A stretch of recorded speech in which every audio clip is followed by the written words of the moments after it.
Hello viewers, আজকে খুবই মজাদার স্প্যাগেটি কিংবা চাউমিন বলতে পারেন। আসলে এটা মজাদার একটা খাবার, অনেক দেশে অনেক নামেই তাকে চিনে, কিন্তু আমি এটাকে স্প্যাগেটি নামেই চিনি বেশি। আর আমার খেতে কিন্তু খুবই ভালো লাগে, তাই আপনাদের সাথে আজকের রেসিপিটা শেয়ার করব। আমি এই রেসিপিটা একজনের কাছ থেকে দেখে অনুকরণ করে শিখেছি, আর সেই খাবারটা যে এতটা মজা হবে আসলে না রান্না করলে বোঝাই যেত না। তাই গরুর মাংস, চিংড়ি মাছ আর গাজর, কাঁচামরিচ, বরবটি, টমেটো, পেঁয়াজ কুচি সবগুলো নিয়ে নিয়েছি। এই পর্যায়ে এগুলো সিদ্ধ করে নেব। আর গল্পটা বলবো কোথা থেকে এই খাবারটা আমি প্রথমে দেখে শিখেছি। আর এই খাবারটা এতটা মজা, আসলে ছোট থেকে বড় সবাই এই খাবারটা পছন্দ করে। আর রান্না করতেও খুবই সহজ, তাই সহজে রান্না করে নিতে পারি।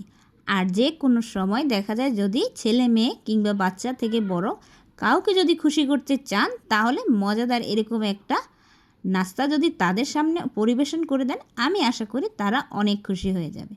আর এই খাবারটা খেতে কিন্তু খুবই ভালো লাগে। আর আমরা অনেকেই দেখা যায় রেডিমেড নুডলস খেয়ে ফেলি, কিন্তু সেটা কিন্তু মশলা দিয়ে শুধু রেডি থাকে। আমি মনে করি সেই খাবারটা থেকে কিন্তু এই খাবারটা খেতে অনেক মজা লাগে। শুধু ভেজিটেবলের সাথে যদি আপনি কিছু বাড়তি কিছু মশলা উপকরণ অ্যাড করেন, তাহলে কিন্তু আপনার মজাদার একটা স্প্যাগেটি কিংবা চাউমিন রেডি হয়ে যাবে। আমরা অনেকেই দেখা যায় চিংড়ি দিয়ে কিংবা মুরগির মাংস দিয়ে চাউমিন খেয়েছি। আর আমি এখানে গরুর মাংসের সাথে চিংড়ি মাছও অ্যাড করেছি। আসলে মিক্স খাবারটা খেতে ভালোই লাগে। অনেকেই বলে যে এটা কিভাবে খায়। আসলে আমরা তো আমাদের দেশে কিন্তু অনেকেই দেখা যায় এই খাবারটা কিনে অনেক সমালোচনাই করবে, কিন্তু বাহিরের দেশে কিন্তু মালয়েশিয়া, যেমন আমি মালয়েশিয়া যখন ছিলাম, কিন্তু এই খাবারটা কিন্তু তারা চিংড়ি মাছ মাংস দিয়ে রান্না করতো। তো আমার কাছে খুবই ভালো লাগতো। আমি এক ফিলিপিনি এক আন্টির কাছ থেকে আমি এই রান্নাটা শিখেছিলাম। আর রান্নাটা এতটা মজা ছিল আন্টির, তো তখন থেকেই আমার প্ল্যান ছিল আমি যখনই এরকম একটা খাবার রান্না করি, আন্টির মতো করে রান্না করব। তো আপনারাও চাইলে এরকম আমার মতো করে রান্না করে একদিন হলো দেখবেন, খেতে কিন্তু খুবই ভালো লাগে। আর রান্না করতে অনেকটাই সহজ। আপনি প্রথমে গরুর মাংসটাকে ভেজে সিদ্ধ করে নেবেন, কারণ এই মাংসটা সিদ্ধ হতে একটু সময় নেয়। তাই আমরা প্রথমে সেই মাংসটাকে একটু ভেজে নেব, তাহলে খুব দ্রুত সিদ্ধ হয়ে যাবে। এই পর্যায়ে আমি চিংড়ি মাছগুলো কেটে দিয়েছি যাতে তাড়াতাড়ি ভাজা হয়ে যায়। তো আপনারা চাইলে এরকমভাবে ভেজে নিতে পারেন, আর চাইলে একসাথেও দিতে পারেন। তো আমি ধাপে ধাপে এক এক করে উপকরণগুলো দিব। আর এইভাবে যদি সহজভাবে আপনি একবারও ট্রাই করে দেখেন, আমি আশা করি বাচ্চা থেকে বড় সবাই পছন্দ করবে এই খাবারটা। তো এই পর্যায়ে আমি ডিম দিয়ে দিলাম। তো ডিমটা নেড়ে চেড়ে ভালো করে মিক্স করে ভেজে নেব। তো আপনারা এরকম করে, আমি জানি আমাদের দেশে প্রায় মানুষ নুডলস পছন্দ করে, কিন্তু নুডলসের ক্ষেত্রে দেখা যায় আমরা কিন্তু বাড়তি ঝামেলা করতে চাই না, রেডিমেড নুডলসটাই বেশি খাওয়া পড়ে। আসলে রেডিমেডটার থেকে কিন্তু এটা কিন্তু খেতে দারুণ লাগে।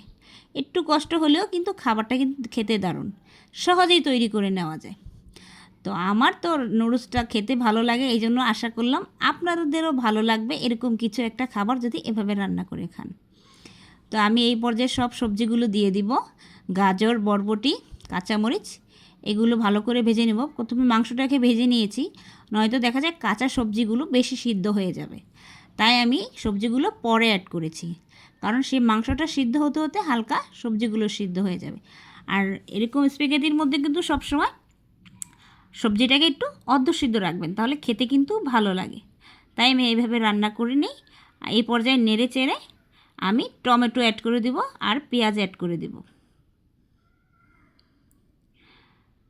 তো এই পর্যায়ে আমি নেড়ে চেড়ে আর কিছুক্ষণ ভেজে নেব। বললাম না যতটা সহজ আর খেতে ততটাই মজা। আসলে কিছু ভেজিটেবল যদি দেই তাহলে কিন্তু সেটা দেখতে খুবই কালারফুল হয়, আর বাচ্চারা কালারফুল জিনিস তো অবশ্যই পছন্দ করে। আমি তো বাচ্চাদের টিফিনে কিংবা সন্ধ্যার নাস্তায় এরকম একটা আয়োজন করে ফেলি, কারণ তাদের এই খাবারটা খুবই ভালো লাগে। আর আমার কাছে খুবই ভালো লাগে, কিছু স্মৃতি মনে পড়ে যায় যে এই খাবারটা আমি যার কাছ থেকে শিখেছি, আসলে না দেখলে শিখতেই পারতাম না। সেই আন্টিকে অসংখ্য ধন্যবাদ। আসলে সেই আন্টি এদেশের নয়, সে ছিল ফিলিপিনি। তো তাকে স্মরণ করে মাঝে মাঝে এই খাবারটা আমি রান্না করে ফেলি। আপনারাও চাইলে ট্রাই করে দেখতে পারেন, খুবই মজাদার একটা নাস্তা তৈরি করে নিতে পারেন। সেটা হচ্ছে মোটা মোটা পাস্তা কিংবা নুডলস দিয়ে। তো এই পর্যায়ে আমার এটা হয়ে গিয়েছে। এই পর্যায়ে নুডলস মশলা দিয়ে দিব। আমি ম্যাগি নিয়েছি, আপনারা ম্যাগি নিতে পারেন। ম্যাগি মশলাটা কিন্তু খেতে খুবই ভালো লাগে।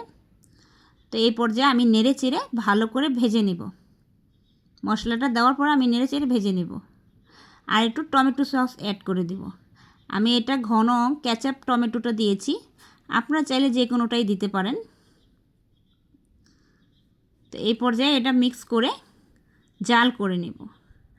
আসলে আমাদের খাবারটা কিন্তু যতটা কালারফুল ততটা লোভনীয় হওয়ার জন্য কিন্তু আমাদের সসটা সবসময় বেশিই দিতে হয়। আর আমি তাও দিয়েছি, আরও বেশি দিলে আরও ভালো হতো, আপনারা আপনাদের পরিমাণ মতো দিয়ে নেবেন। তো আমার মশলাটা হয়েই গিয়েছে। তো এই পর্যায়ে আমি পাস্তা আর নুডলসগুলো দিয়ে দিব, যেগুলো সিদ্ধ করে রেখেছিলাম। তো এবার এগুলো দিয়ে ভালো করে নেড়ে চেড়ে মিক্স করে আর কিছুক্ষণ রান্না করে নিব। কিছুক্ষণ রান্না করলেই আমাদের মজাদার একটা পাস্তা কিংবা স্প্যাগেটিও বলতে পারেন, নুডলসও বলতে পারেন, মিক্স। আসলে খাবারটা যতটা দেখতে সুন্দর, মিক্স কিন্তু বাচ্চারা সবটাই পছন্দ করে, কারণ অনেক রকম দেখা যায় তাদের কাছে, দেখা যায় মিক্স খাবারটা দেখতে কিন্তু অনেক সুন্দর লাগে, আর খেতেও আমার কাছে মনে হয় ভালোই লাগে। আর আপনারা চাইলে শুধু নুডলসটা আলাদা রান্না করতে পারেন, চাইলে আপনারা পাস্তাটাও সাথে দিতে পারেন। তো আমি মিক্স করে দিয়েছি, মিক্স দেখতে অনেক লোভনীয় লাগে এই জন্য। তো আমার পাস্তা হয়ে গিয়েছে। তো সবাইকেই বলবো যে যারাই আমার ভিডিওটা দেখছেন আর ধৈর্য ধরে যারাই আমার ভিডিওটা সম্পূর্ণ দেখেছেন তাদেরকে অসংখ্য ধন্যবাদ। আর যারাই আমার চ্যানেলে নতুন এসেছেন অবশ্যই আমার চ্যানেলটা সাবস্ক্রাইব করে যাবেন আর একটা লাইক করে যাবেন। লাইক করলে আমরা কাজের আগ্রহ পাই, আর সে কাজ করতে আমাদের ভালো লাগে, আনন্দ আসে। এই জন্য সবাইকেই বলবো অবশ্যই একটা মানুষকে কাজের উৎসাহ দিতে এই কাজটা অবশ্যই করে যাবেন। একটা লাইক, একটা সাবস্ক্রাইব একটা মানুষের স্বপ্ন পূরণ করতে সাহায্য করে। তাই সবাইকেই বলবো অবশ্যই সবাই পাশে থাকবেন, আর ধৈর্য ধরে আমার ভিডিওটা দেখার জন্য সবাইকে অসংখ্য ধন্যবাদ। তাই সবাই ভালো থাকবেন, আর নেক্সট ভিডিও দেখার জন্য সবাইকে আমন্ত্রণ রইল। আজকে এই পর্যন্তই, আল্লাহ হাফেজ।